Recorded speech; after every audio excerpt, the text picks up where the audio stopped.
Hello everyone, welcome back to Placement Buddies. Let me welcome you all to another video in this personal interview or HR interview preparation series, and as promised in the last video, today we are going to discuss another very important question, which is tell me something which is not there in your resume. Okay, so before proceeding further, we will try to understand कि ये वाला जो question है वो interview में क्यों पूछा जाता है.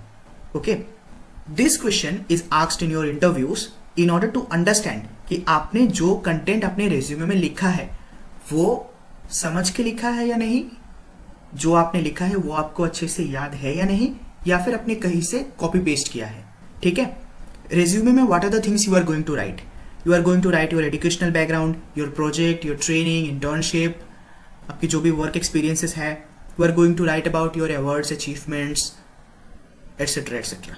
Right now they also check कि आप में वो काबिलियत है या नहीं कि आप इंस्टेंटेनियसली कुछ ऐसी चीज याद करे या कुछ ऐसी चीज बताए जो आपके रेज्यूमे में है नहीं.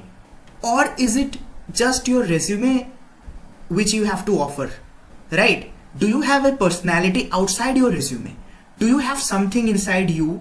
Do you have some quality inside you which is not there in the resume but still you have it?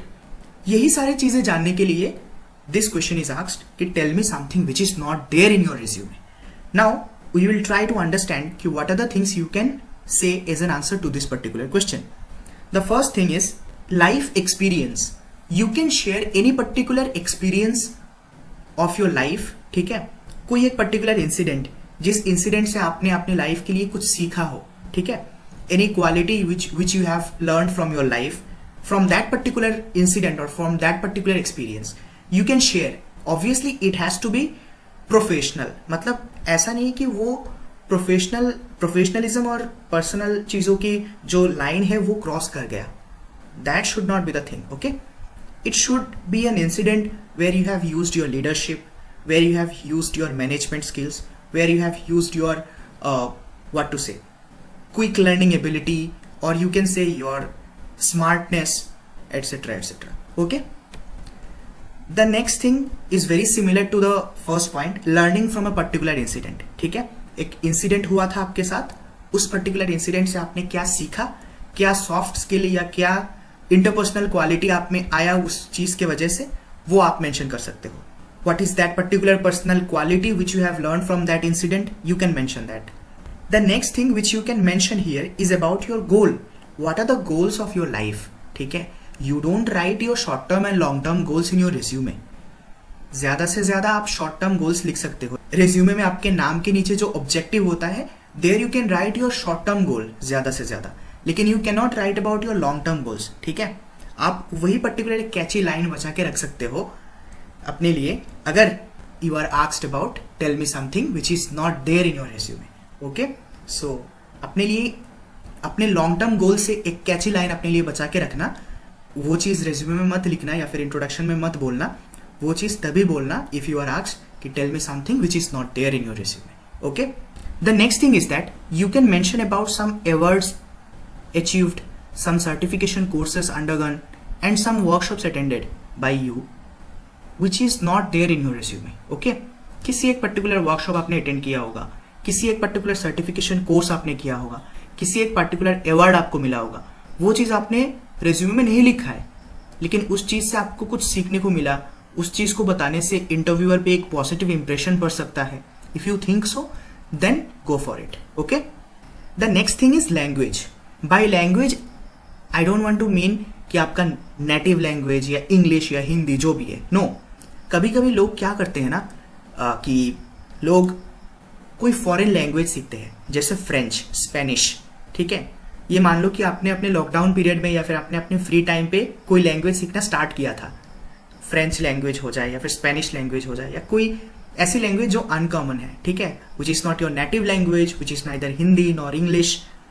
बहुत सारे लोग स्पेनिश सीखते हैं, बहुत सारे लोग फ्रेंच सीखते हैं. It is an interesting thing, right? So the company will be, मतलब कंपनी को ऐसा लगेगा ना कि if we have a French client या फिर if we have a Spanish client, then this particular employee can deal with that particular client very easily, right? So in this context guys, I want to mention about one app which many of my friends uses to learn the foreign languages. The app's name is Duolingo.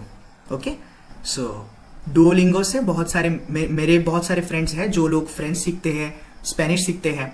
So you can install the app Duolingo. I will give the installation link in the description of this particular video. आप Duolingo से if you think you are free and if you have sufficient time to learn and develop a new skill in terms of a language, then you can go and learn any foreign language. Okay, it can be French, it can be Spanish, etc. So moving forward, you can also mention about volunteer work.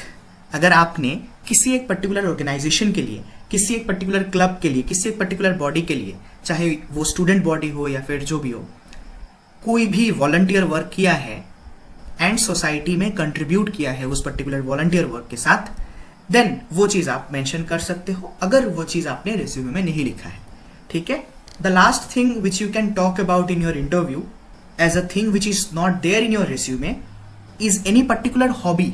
Okay, मान लो आपके resume में एक hobby का section है, ठीक है, लेकिन उस हॉबी के सेक्शन के अंदर आपने 3 चीजें लिखा हुआ है, चौथा चीज आपने नहीं लिखा है, 5वां चीज आपने नहीं लिखा है, लेकिन those are also your hobbies, right.